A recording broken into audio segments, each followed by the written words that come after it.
آپ جانتے ہیں کہ اسلام کے بنیادی عقائد تین ہیں: عقیدہ توحید، عقیدہ رسالت اور عقیدہ آخرت۔ عقیدہ توحید کیا ہے؟ کہ اللہ تعالیٰ کی ذات وحدہ لا شریک ہے اور اس کے علاوہ کوئی دوسرا جو ہے وہ عبادت کے لائق نہیں۔ یہ سادہ سی عقیدہ توحید کی تعریف ہے۔ یہ بات ذہن نشین رہے کہ جو کفار مکہ تھے وہ اللہ کی ذات کا انکار نہیں کرتے تھے۔ ایسا نہیں تھا کہ وہ جانتے نہیں تھے رب کو، وہ یہ مانتے تھے اس بات کو کہ زمین و آسمان کا بنانے والا ایک خالق موجود ہے، لیکن پھر وہ مشرک کیوں کہلائے؟ وہ بتوں کو اس کام میں شریک مانتے تھے، اللہ تعالیٰ کے اس کام میں شریک مانتے تھے، اللہ کی بھی جو ہے وہ تصدیق کرتے تھے لیکن ساتھ میں بتوں کو شریک مانتے تھے، تو لہٰذا وہ مشرک ہو گئے۔ چونکہ اسلام اس بات کا قائل ہے کہ وَإِلَٰهُكُمْ إِلَٰهٌ وَاحِدٌ لَا إِلَٰهَ إِلَّا هُوَ، کہ تمہارا معبود وحدہ لا شریک ہے اور اس کے علاوہ کوئی معبود نہیں، هو الرحمن الرحیم، وہ رحمان بھی ہے وہ رحیم بھی ہے۔ تو ایسا نہیں تھا کہ وہ جو ہے وہ اللہ کی ذات کا اقرار نہ کرتے ہوں، وہ مانتے تھے ایک ذات ہے جس نے کائنات کو بنایا، لیکن بتوں کو ساتھ میں شریک ماننے کی وجہ سے ان کو مشرک کہا گیا اور ان کا جو عقیدہ باطل کہلایا۔ اسی طرح دوسرا عقیدہ عقیدہ رسالت ہے کہ 1,24,000 کم و بیش انبیاء اور رسول اس کائنات میں انسانیت کی رشد و ہدایت کے لیے بھیجے گئے۔ اس سلسلہ محبت کی ابتدا حضرت آدم علیہ السلام سے ہوئی اور اس سلسلہ محبت کی انتہا آقا کریم علیہ السلام کی ذات پر ہے۔ 1,24,000 کم و بیش انبیاء اور رسول جلوہ فراز ہوئے، تو یہ عقیدہ رسالت ہے۔ آج اہل ایمان کے عقیدہ رسالت میں یہ لازمی جز ہے کہ حضور علیہ السلام ہی آخری نبی ہیں اور حضور کے بعد کوئی نبی کسی معنی کسی مفہوم میں نہیں آئے گا۔ خود واضح فرمانا خاتم النبیین لا نبی بعدی، میں ہی آخری نبی ہوں اور میرے بعد کوئی نبی نہیں آئے گا۔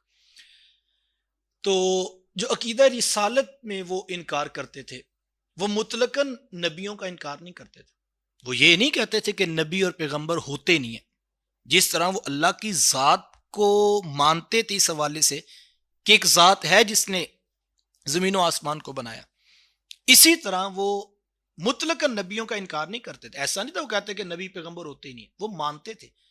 قوم لوط، قوم عاد، قوم ہود، ان ساروں کی داستانیں بھی ان تک پہنچی ہوئی تھی اور وہ جانتے تھے کہ ایک موسیٰ علیہ السلام اللہ کے پیغمبر ہوئے ہیں، عیسیٰ علیہ السلام بھی اللہ کے پیغمبر، وہ مانتے تھے کہ نبی آتے ہیں، رسول آتے ہیں، انسانیت کی ہدایت کے لیے لوگ اللہ بھیجتا ہے اپنے خاص بندوں، تو پھر وہ انکار کیا کرتے تھے؟ وہ یہ کہتے تھے رسالت کی نسبت آقا کریم علیہ السلام کی طرف ہے، محبوب علیہ السلام کی طرف، اس کا وہ انکار کرتے تھے۔ وہ کہتے تھے ہم مانتے ہیں رسول آتے ہیں لیکن آپ کو ہم نہیں مانتے، اور اسی بات پر وہ اختلاف کرتے اور کہتے ہیں آپ کے پاس کیا دلیل ہے کہ آپ ہی نبی ہیں؟ تو اس پر اللہ کے پیغمبر علیہ السلام نے بہت سارے معجزات دکھائے، لیکن جن کے ماننے میں جو ہے وہ ازلی بدبختی لکھی تھی انہوں نے انکار کر دیا۔ تو وہ رسول اور پیغمبر اور نبی کے وجود سے انکاری نہیں تھے، نفس رسالت سے انکار نہیں کرتے تھے، بلکہ نفس رسالت کی جو نسبت حضور علیہ السلام اس کا انکار کرتے تھے۔ یہ دو عقیدے ہو گئے، یعنی کسی نہ کسی طرح وہ جانتے تھے کہ اللہ موجود ہے، کسی نہ کسی مفہوم میں وہ مانتے تھے کہ پیغمبر ہوتے ہیں۔ لیکن جو تیسرا عقیدہ تھا عقیدہ آخرت، اس عقیدے پر ان کا جب دو ٹوک اعلان تھا کہ یہ باطل عقیدہ ہے۔ عقیدہ آخرت کیا ہے؟ کہ ایک مخصوص وقت گزار لینے کے بعد بالآخر موت ہے اور ہمیں قبر میں جانا ہے اور پھر ایک دن ہمیں اٹھایا جائے گا، یوم قیامت آئے گا اور اپنے کیے ہوئے اعمال کا ہر کسی کو حساب دینا ہو۔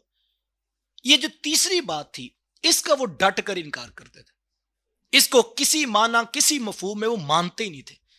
وہ کہتے تھے یہ کیسے ممکن ہے کہ ایک جسم جب مٹی میں گل سڑ جائے گا، ہڈیاں بھی نہیں رہیں گی، بوسیدہ ہو جائیں گی، پھر ان ہڈیوں کو دوبارہ کیسے زندہ کیا جائے گا اور پھر حساب کتاب ہوگا؟ یہ بات ہماری سمجھ میں نہیں آتی، اس کا ڈٹ کر وہ انکار کرتے تھے۔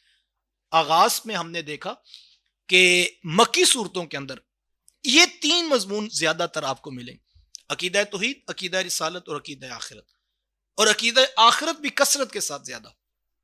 تو یہاں پر بھی جو ہے وہ سورت کا نام ہی القیامہ رکھا کہ جو آنے والا ایک زوردار جھٹکے کے بعد وقوع پذیر ہونے والا بڑا دن ہے، جو ایک دن 50,000 سال پر مشتمل ہوگا، اس دن کے نام پر یہ سورت کا نام رکھ دینا، یہ اس بات کی دلیل ہے کہ قرآن کی نگاہ میں اس قدر اہم مضمون ہے کہ جس کو پسے پشت نہیں کیا جا سکتا۔